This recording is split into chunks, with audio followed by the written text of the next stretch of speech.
Sponsored by Ram Trucks, built to serve. Welcome back. So we're talking a little Cam Newton and his football future, or, well, right now, the lack thereof. The soon-to-be 31-year-old still searching for a starting role in the NFL, and his former teammate Greg Olsen is perplexed by it. Said Cam is, quote, too good of a player not to be signed right now. So, Nick, besides the funny hats, besides the flamboyant pants, why do you think teams are passing on Cam? Well, Jenna, the funny hats and the flamboyant pants at this point have to be part of it. I know you were joking, but that is, at this point, we're out of viable options as to why Cam Newton remains unemployed. We have to acknowledge this cannot just be about football. Not in a world where people say, Cam's not consistent enough. You know who was very consistent for 6 solid years? Joe Flacco. He was consistently awful for 6 years in a row after the Super Bowl. And you know what that got him? He was traded for in Denver with millions and millions and millions of dollars left on his deal. You know who was inconsistently healthy, or I guess consistently unhealthy? Sam Bradford. And that did not stop. Who traded for him? Minnesota, Arizona gave him 1 year, $20 million. You know why? Because quarterback play at this league is at such a premium if you ever show any high-level ability. Hey, Nick Foles, you played 6 amazing quarters in the last 5 years. How about we give you $80 million in Jacksonville? You stink there. How about Chicago trades for you? So this idea that it's Cam's health or consistency that is just keeping him out of the league right now doesn't hold water to me. And so you bring up the funny hats and the funny wardrobes, and I guess in the eye of the beholder. I look at Phillip Rivers, who seems to have some worse on-the-field body language than Cam, who wears damn bolo ties to press conferences. Didn't hurt him in getting $25 million from the Indianapolis Colts, coming off a year where he was a turnover machine for the only team he's ever played for. So there seems to be a disconnect, and there always has been with Cam. Certain people see Cam and see a guy who's never been in trouble, has been amazing in the community, has won at the highest level at community college, regular college, damn near in the NFL when they went 15-1 and won league MVP, and is beloved by young fans. And some people see Cam and see a diva who wears funny hats, and to quote our friend Eric Mangini, is more of a star than a starter. And I think there's a culture gap, and I think there's an expectation gap, Brian, that Cam deals with that is part of the reason so many other quarterbacks get 3rd and 4th chances, and he seems to be struggling to get a 2nd chance.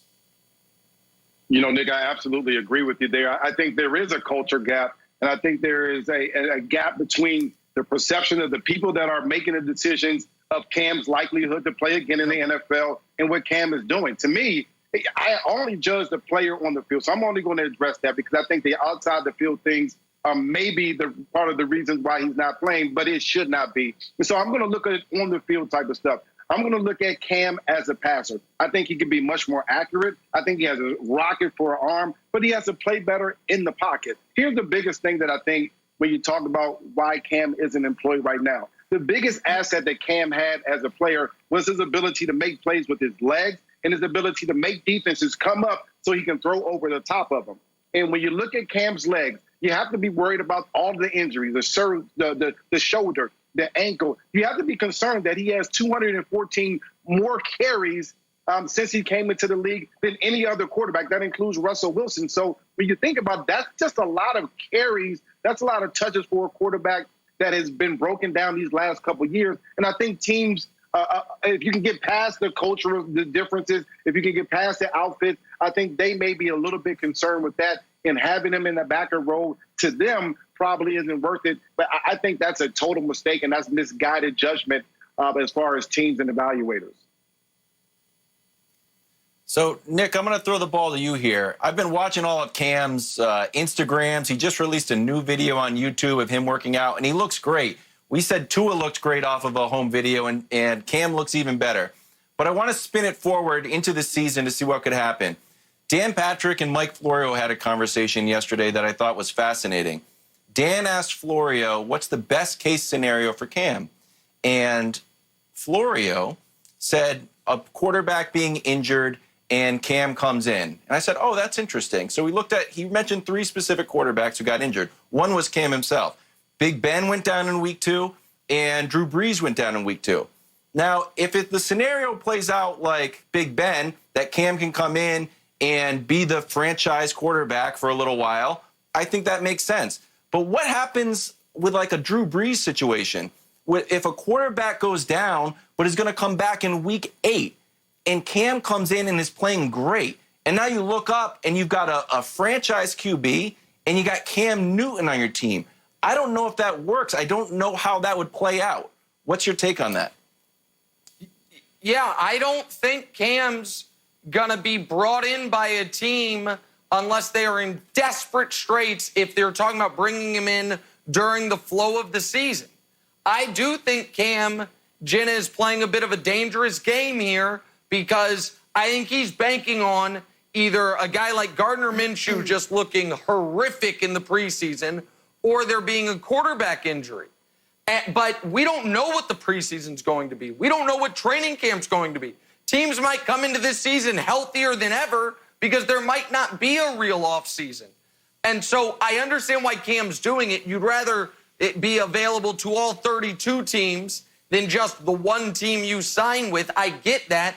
But Jenna, and you were bringing this up before the show, it's a dangerous gambit that he is engaging in right now. The other aspect of this is that he's already made it clear he doesn't want to be a backup. He wants to be a starter. A lot of these teams already have their starters in place, so they take them out of the equation. But, Brian, I'll ask you, if there is a quarterback in this league that needs to get out on the field in any capacity, that needs the reps, that needs to test out that shoulder, test out that ankle, it's got to be Cam Newton. The guy hasn't played since week 2 last year. He's coming off surgery. He's got to learn a new team, a new offense. How hard would that be for him to say, I'll wait till someone's injured, I'll hop in? They're going to want to get him up and running that week, if not the next week.